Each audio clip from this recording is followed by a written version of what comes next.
Good day everyone! I'm Alexis Aguirre, and for today's video, I'm going to discuss all about scheduling for service organization. So if you want to learn more, just keep on watching.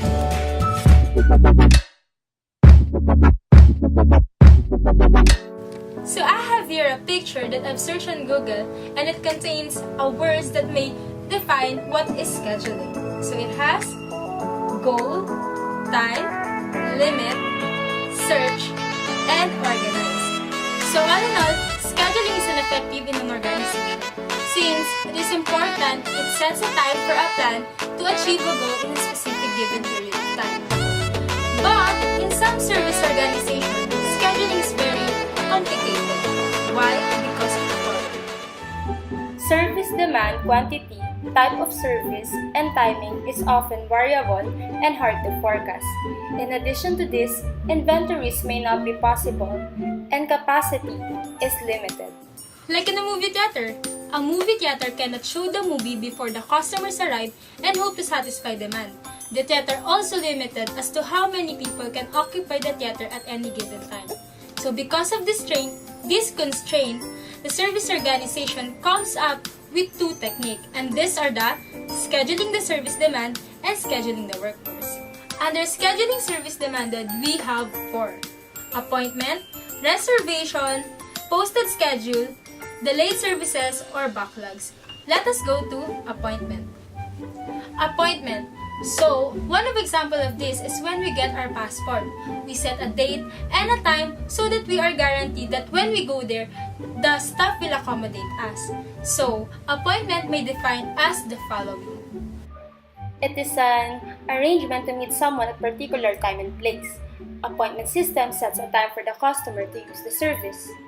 It minimizes customers' waiting time and makes good use of the service provider's capacity.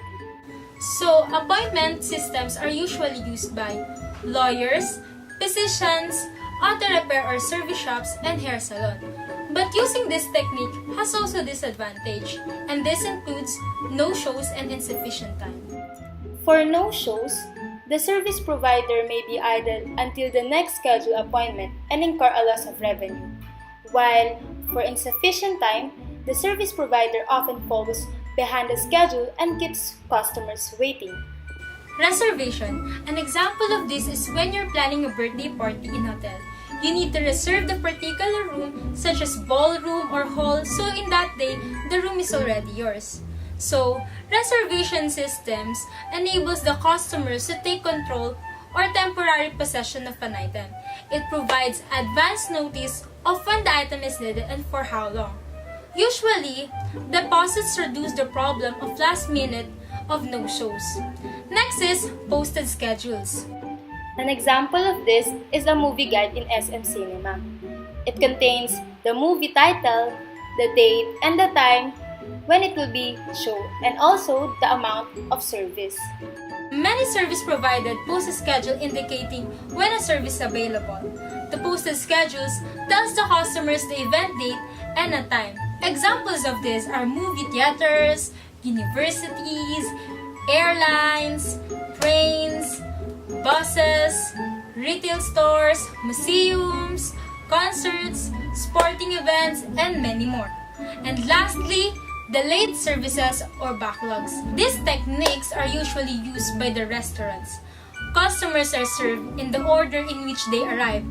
These methods are aimed at better managing the service organization's capacity. So, all in all, scheduling service demanded has 4 techniques, which is appointment, reservations, posted schedule, and lastly, delayed services or backlogs. So next technique is scheduling employees.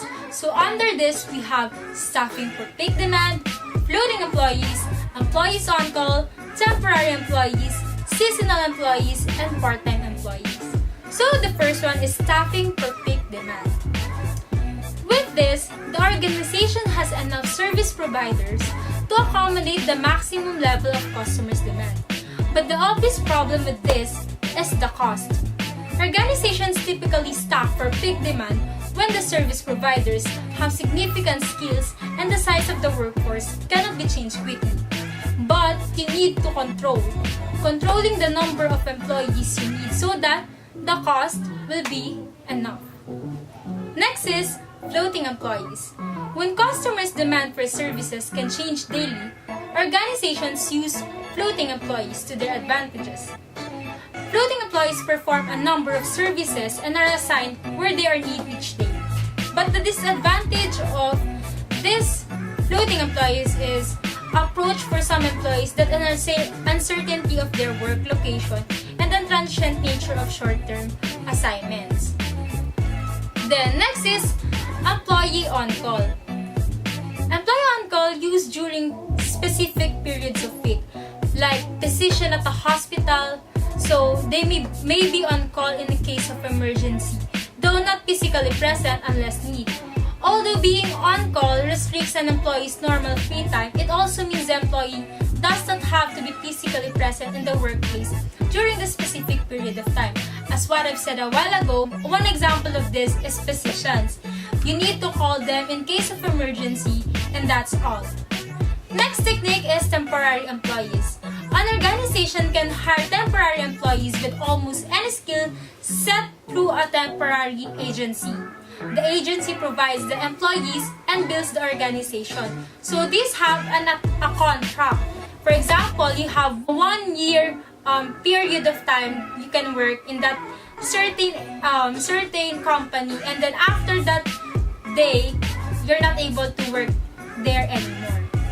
Next is seasonal employees. Service organizations such as retailers with seasonal customer demand hire seasonal employees. These are short-term hires who expect their job to terminate at the end of the season. This organization need an expanded workforce for a short period of time and cannot justify hiring additional permanent employees. So an example of this, the season of mango. That specific mango is need to be sell in that time, so we should hire an employee who could sell them. Lastly, part-time employees. For some organization, customer demand is higher during certain times of the day and lower at the other times. Instead of hiring employees for a full 8-hour shift, the organization uses its capacity more effectively by hiring part-time employees. So for example, the Jollibee, the McDo, they hire a part-time employee because they have 24 hours service, so that 8 hours is not 8 hours may not be accommodated in just only one employee, so that they have divided time for each employee. And that's all for the scheduling the workforce or the employees. Now, let's look at a technique for developing a workforce schedule when each employee works full-time and needs to have 2 consecutive days off. Well, Tibruela, Philip, and Brown developed a technique for scheduling 7-day operation, giving each employee 2 consecutive days off. So this example shows how a staff of 6 people can be scheduled, and these are the steps to know it. Let's get started!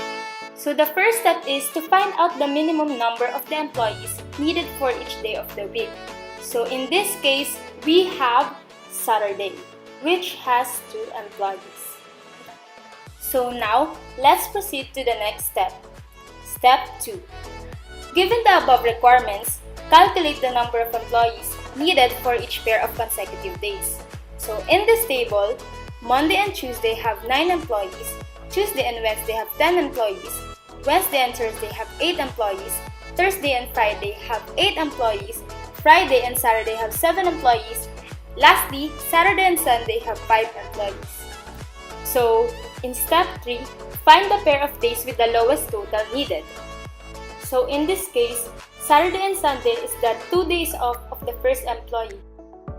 In step 4, update the number of employees you still need to schedule for each day. So, in this table, the number of staff needed for Monday is 3 employees, and Tuesday, 4, Wednesday, 4, Thursday, 2, Friday, 4, Saturday, 2, and Sunday is 3. So, in step 5, Using the updating staffing needs, repeat steps 2 through 4 until you have satisfied all needs. So, in step 2, the new total number of staff for each pair of days is as follows. So, in Monday and Tuesday, it has 7 employees. For Tuesday and Wednesday, 8 employees. Wednesday and Thursday, 6 employees. Thursday and Friday, 6 employees. Friday and Saturday, 6 employees. Then Saturday and Sunday, 5 employees. Again, in step 3, the days off for employee number 2 are also Saturday and Sunday. So again, we need to go back to the step number 4, which is to update the number of employees needed to schedule for each day. So this time, we need to subtract the Mondays to Friday into 1 because Saturday and Sunday is the 2 days off of the first employee. So the number of staff needed for Monday is 2, Tuesday is 3, Wednesday is 3, Thursday is 1, Friday and 3, then Saturday and Sunday is still retained, so it is still 2 and 3. So we continue doing this until there are no unsatisfied needs. So the final schedule is shown next. The last table will be the final schedule. So, this technique gives a work schedule for each employee to satisfy minimum daily staffing requirements. Manager can give senior employees first choice and proceed until all employees have a schedule. So all in all, scheduling across the organization is really important. Scheduling executes a company's strategic business plan and affects functional areas throughout the company like accounting, marketing, information system, and also operation. In accounting, the license schedule information and completion of customers' orders to develop revenue projections. In marketing, uses schedule effectiveness and measurement to determine whether the company is using lead times for competitive advantage. Information system maintains the scheduling database. And lastly, operation. Operations, which uses the schedule to maintain its priorities and to prove customer service by finishing jobs on time. So in summary, scheduling is very important in an organization. Don't forget the 2 techniques in scheduling, which is scheduling the service demanded and scheduling the workforce. Under scheduling the service demanded, the appointment, reservation, posted schedule, and the late services or backlogs. Also, in scheduling employees, don't forget the staffing for peak demand, floating employees, employees on call, temporary employees, seasonal employees, and the part-time employees. Also, don't forget what Triguela, Philip, and Brown teaches us on how to schedule the 2 days off of each employee.